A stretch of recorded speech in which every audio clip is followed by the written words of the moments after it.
తెలంగాణ ప్రభుత్వం ఉన్నప్పుడు మంచిగానే ఉండే. కేసీఆర్ సార్ గారు ఏదో ఎంతనో వేసిండు.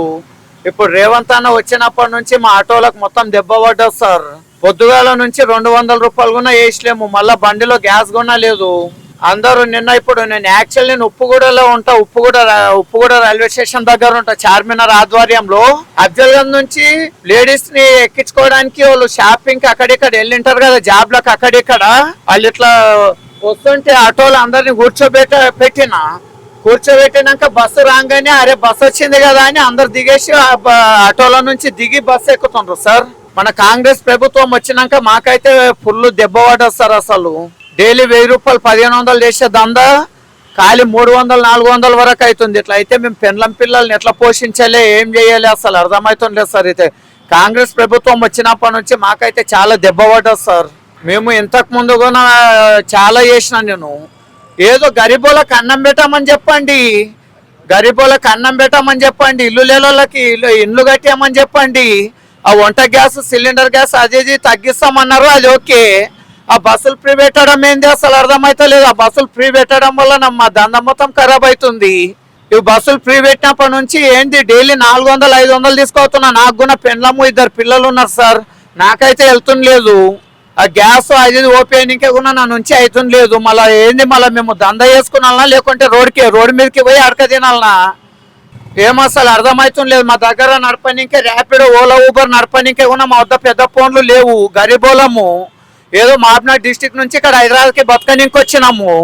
వాళ్ళు ఏమైనా పెట్టేది ఉంటే గరీబోళ్ళకి ఇంత అన్నము పెట్టమను, అది పెట్టమను, డబుల్ బెడ్రూమ్లు, రూమ్లు, ఇండ్లు లేని వాళ్ళకి ఇండ్లు అవి ఇవ్వమను. అంతేగాని ఇది బస్సులు ఫ్రీ పెట్టి మా దందాన్ని ఇట్లా వేస్తే ఎట్లా సార్? మేము బతకడం ఎలా అసలు? ఇంటికి పోతే మా భార్య అంటుంది ఏంది రోజు 400 తెచ్చిన ఒక కలెక్షన్ అంటే ఏం చెప్పాలి. లేబర్ అడ్డం మీదకి పోయినా పార పనికి పోయినా మెసేజ్ చేస్తున్నారు సార్. డైలీ 1500-2000. మేము ఇంత ఆటో డైలీ ఆటోకి 400 రూపాయలు కిరాయి కట్టాలి. నిన్న ఆటో కిరాయి కట్టడానికే కూడా పైసలు వెళ్ళలేవు. ఈ కాంగ్రెస్ ప్రభుత్వం వచ్చినాక మాకైతే ఫుల్ దెబ్బ పడ్డది సార్. మీరు అయితే ఏమని అనుకోండి. అది కాదు సార్, ఇప్పుడు బస్సులు ఫ్రీ పెట్టినాము అండ్ మహిళకు 2500 ఇస్తామంటారు. మేము అందరము ఓట్లు వేయండి. ఆయన ఎక్కడి నుంచి గెలిచిండు? మేము వేసినాం కదా ఓటు. మాకు ఏమని ఇంత ఆర్థిక సహాయం చేయాలి. అంత లేడీస్కే ఫ్రీ బస్సులు, లేడీస్కే మొత్తం అంతా పెడతామంటే మళ్ళీ మేమేం చేస్తాం సార్? ఆల్గునోటి అర్థం చేసుకున్నాలే కదా. గ్యాస్ రేట్లు కూడా తగ్గిలేవు. 62 రూపాయలు ఉంది సార్ గ్యాసు. 62 రూపాయలు ఉంది. ఎవరు ఎక్కుతుండలేరు. పొద్దుగాల నుంచి 200 వేసినాం. మళ్ళీ ఆటోలో గ్యాస్ కూడా లేదు. ఇప్పుడు గ్యాస్ ఓపిస్తే నాకు ఛాయ్ తాగడానికే కూడా పైసలు మిగులుతలేవు. ఏదో మ్యారేజ్ అయింది. కాంగ్రెస్ పాలన అయితే బాగాలేదు సార్. ఇలా వేస్తాడని అనుకోలేదు. ఏదో ట్రైన్లు, మెట్రో రైళ్ళు అవి ఫ్రీ పెట్టుకునేది ఉండే. ఈ బస్సులని ఫ్రీ పెట్టాను కదా. ఆ బస్సులు ఫ్రీ పెట్టడం వల్ల మా ఆటోలకు అయితే చాలా దెబ్బ పడ్డది సార్. నేను ఈ మధ్యాహ్నం 12 గంటల వరకు నేను 1000 రూపాయలు వేసేవాడిని. ఇంతకు ముందు కేసీఆర్ పాలన ఉన్నప్పుడు. మన రేవంత్ రెడ్డి పాలన వచ్చినప్పటి నుంచి ఖాళీ 200 చేసిన. అంత కావాలంటే ఉన్న చూసుకోండి. ఇవి బండ్ల గ్యాస్ లేదు. గ్యాస్ ఓపిస్తే నాకు ఖాళీ టిఫిన్ చేయడానికి కూడా పైసలు లేవు. ఇంకా ఫ్రీ బస్సులు పెట్టినాక అందరు ఆటోలు ఎక్కినాక ఇంకా అందరు బస్సులు ఎక్కేటప్పుడు ఇంకా మా ఆటోలను ఏం కేర్ చేస్తారు సార్? ఈ పాలన అయితే బాగాలేదు సార్. అసలు ఫ్రీ బస్సులు అయితే తీసేసేయాలి. ఇది ఒక్కటే నేను చెప్పేది సార్.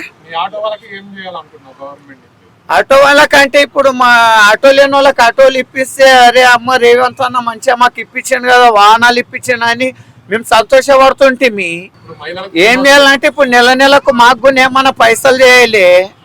నెలకు 5000 ఎంతనో ఇచ్చేసేయాలి. ఎందుకంటే బండి కూడా 400 పెట్టి కిరాయి నడిపిస్తున్నా. నిన్న బండి కిరాయి వెళ్ళలేదు. మా ఓనర్కి నేను కిరాయి పైసలు కట్టలేను.